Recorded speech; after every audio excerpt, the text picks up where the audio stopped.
ආයිබෝවන් සමුපකාර අධ්‍යාපනයේ සඳහා වන ශ්‍රී ලංකාවේ ප්‍රථම YouTube නාලිකාව වන කෝප් එඩියු TV වෙත ඔබ ඉතා සාදරයෙන් පිළිගන්නවා. මම මේනක හර්ෂාන් දසනායක. අද මම කතා කරන්නේ ජාත්‍යන්තර සමුපකාර දිනයේ ඉතිහාසය සම්බන්ධවයි. ජාත්‍යන්තර සමුපකාර දිනය ලොව පුරා විසිරී සිටින සමුපකාර සමාජිකයන් සහ සමුපකාර ව්‍යාපාරය ඇගයීමට ලක් කෙරෙන සුවිශේෂී දිනයක්. සෑම වසරකම ජූලි මාසයේ පළමු සෙනසුරාදා දින මෙම දිනය සමරනු ලබනවා. ජාත්‍යන්තර සමුපකාර දිනයේ ඉතිහාසයේ දිව යන්නේ 1895 වර්ෂයේදී ලන්ඩන් නුවරදී ජාත්‍යන්තර සමුපකාර සන්ධානය පිහිටුවීම දක්වායි. සමුපකාර ව්‍යාපාරයේ අරමුණු සහ සහයෝගීතාවය ලොව පුරා ප්‍රචලිත කිරීම සඳහා ජාත්‍යන්තර දිනයක් ප්‍රකාශයට පත් කිරීමට ඔවුන් තීරණය කළ අතර ඒ අනුව ප්‍රථම ජාත්‍යන්තර සමුපකාර දිනය 1923 වර්ෂයේ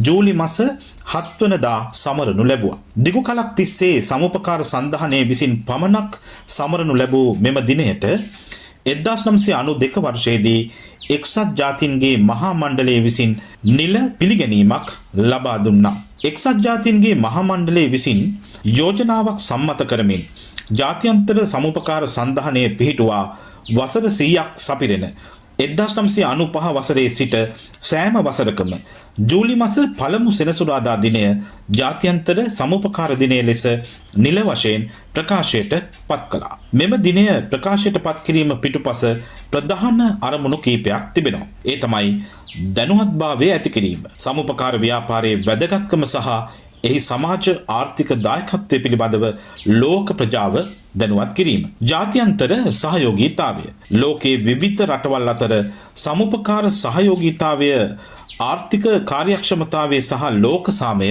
ප්‍රවර්ධනය කිරීම. තිරසාර සංවර්ධනය දිලිතුකම පිටු දැකීම, රැකියා නියුක්තිය ඉහළ නැංවීම සහ සමාජ සංවර්ධනය සඳහා සමුපකාර ආකෘතිය ඇති දායකත්වය පෙන්වා දීම මේ අතර ප්‍රධානත්වයක් ගන්නවා. සෑම වසරකම මෙම දිනය සමරනු ලබන්නේ කාලීන සමාජ හෝ ආර්ථික ගැටලුවක් මුල් කරගත් සුවිශේෂී තේමාවක් යටතේ.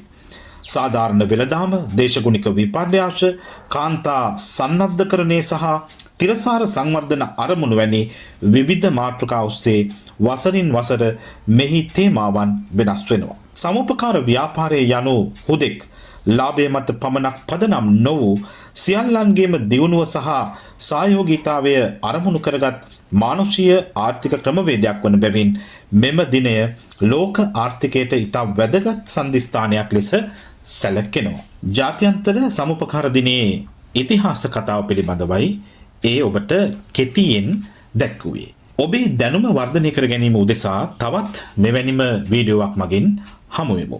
එතෙක් රැඳී සිටින්න කෝප් එඩියු TV සමගින්ම.